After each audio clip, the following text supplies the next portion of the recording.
आई coverage, रहस्य की खोज।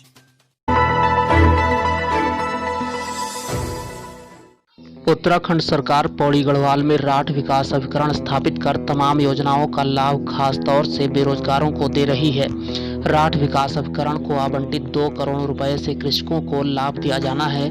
राठ क्षेत्र के 130 गांवों में पशुपालन, कृषि, उद्यान, जड़ी बूटी व लघु उद्योग से स्वरोजगार एवं दोगुनी आय का भी लक्ष्य है।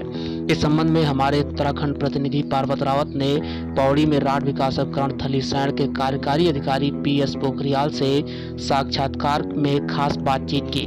पेश है खास मुलाकात, खास बातचीत। नमस्कार, मैं हूं पार्वत रावत और आप देख रहे हैं NN आई कवरेज, रहस्य की खोज। इस वक्त हम जनपद पौड़ी के विकासखंड थलीसैंण के राठ विकास अभिकरण से हम बात कर रहे हैं। अब आपको बता दें कि 13 जुलाई को उच्च शिक्षा मंत्री डॉक्टर धन सिंह रावत ने इस राठ विकास अभिकरण कार्य की नींव रखी थी, जो अपने आप में एक ऐतिहासिक कदम है। और इस राठ विकास अभिकरण को लेकर आज हमारे साथ खास बातचीत के लिए हमारे मेहमान PS पोखरियाल, कार्यकारी अधिकारी राठ विकास अभिकरण थलीसैंण हमारे साथ बने हुए हैं।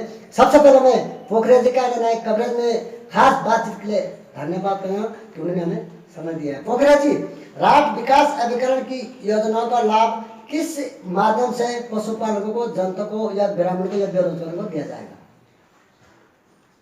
राठ विकास अभिकरण के स्मृति पत्र में उद्धृत जी संस्थाओं, संगठनों जैसे सहकारी परिसंघों, सहकारी समितियों और सामुदायिक संगठनों के माध्यम से राठ विकास अभिकरण के योजनाओं का लाभ राठ विकास क्षेत्र के अंतर्गत रहने वाले ग्रामीण कृषकों और बेरोजगार नवयुवकों को स्वरोजगार के लिए प्रेरित करने के लिए इन संगठनों के माध्यम से लाभ दिया जाएगा।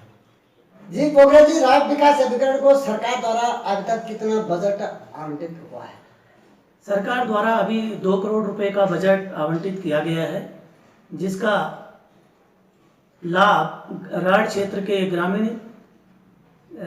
ग्रामीण कृषकों को अभी तक नहीं मिल पाया है, क्योंकि पूर्ववर्ती सरकार में साधारण सभा और कार्यकारी निकाय में प्रदेश स्तर के पदाधिकारियों का होना शायद इसका कारण रहा है, क्योंकि उसकी राठ विकास अभिकरण की साधारण बैठक और कार्यकारी निकाय की बैठक नहीं हो पाई, जिस कारण राठ क्षेत्र के ग्रामीण कृषकों को इसका लाभ नहीं मिल पाया। परंतु माननीय मंत्री डॉक्टर धन सिंह रावत जी द्वारा माननीय मुख्यमंत्री जी से इस संबंध में इस कठिनाइयों की चर्चा करते हुए इसका निर्णय लिया गया कि साधारण सभा और कार्यकारी निकाय में को सरल बनाया जाए, ताकि राठ क्षेत्र के अंतर्गत विकासखंड थलीसैंण, विकासखंड पाबों और विकासखंड खिरसू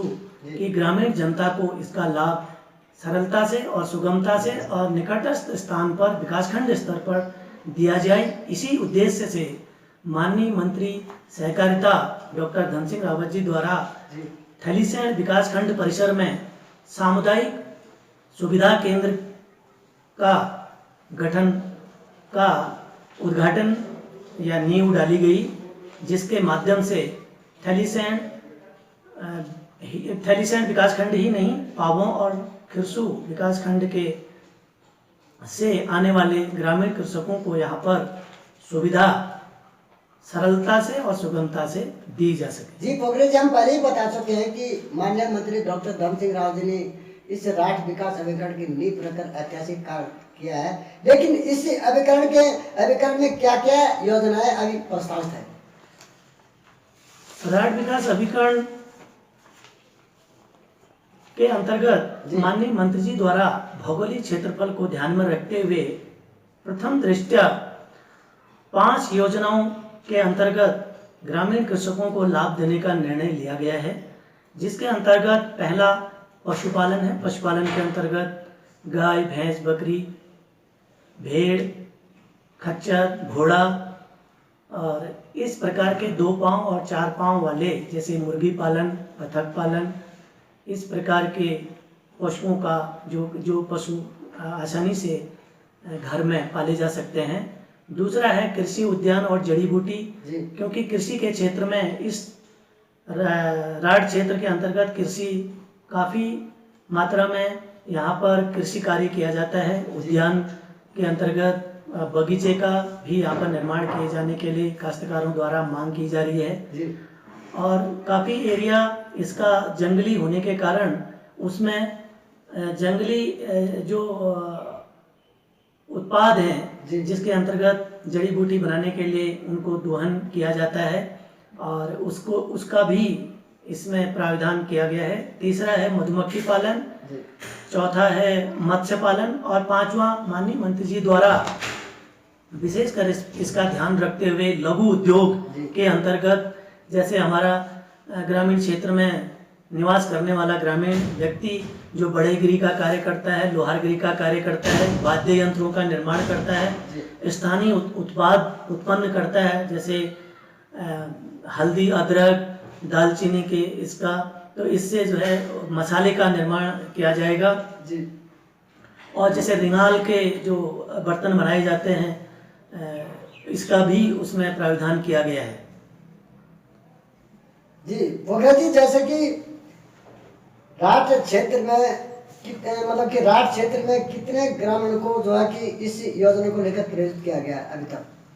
अभी विकासखंड थैलीसैंण और पाभों और किरसू से 130 ग्राम सभाओं से हमारे पास स्वायत्त सहकारिताओं के निर्माण की सूचना आई है और ग्रामीणों को इस संबंध में तीनों विकास खंडों में राठ विकास अभिकरण के साथियों के साथ मैंने स्वयं भ्रमण करके ग्रामीण काश्तकारों को राठ विकास अभिकरण की योजनाओं के बारे में अवगत कराया गया है और उनके द्वारा विशेष रुचि लेकर इन 5 प्रकार की योजनाएं हैं एवं इनमें से 4 प्रकार की स्वायत्त सहकारिताओं का भी उनके द्वारा गठन किया जा रहा है। उन्हीं के माध्यम से राठ विकास की योजनाओं का लाभ उनको दिया जाएगा। बहुत बहुत धन्यवाद पोखरा जी, एनएनआई कवरेज में जुड़े रहने के लिए।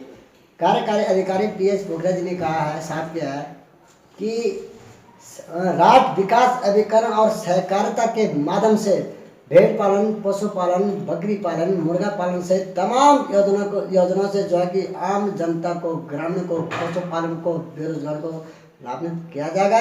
उन्होंने साफ किया है कि 2.5 करोड़ रुपए इसी राठ विकास अभिकरण में के लिए स्वीकृत है जो प्रस्तावित भी हैं और कुछ ही महीने में जो है कि जनता को इस योजना का लाभ भी मिलना शुरू हो जाएगा। और सबसे बड़ी बात यहाँ पर करना जरूरी है कि माननीय उच्च शिक्षा मंत्री डॉक्टर धन सिंह रावत जी का उद्देश्य भी यही है कि राठ क्षेत्र के गांव अंतिम छोर में बसे गांव के व्यक्ति को भी राठ विकास अभिकरण और सहकारिता के माध्यम से स्वरोजगार की ओर अग्रसर करना है। एनएनआई कवरेज के लिए थैलीसैंण से पारो।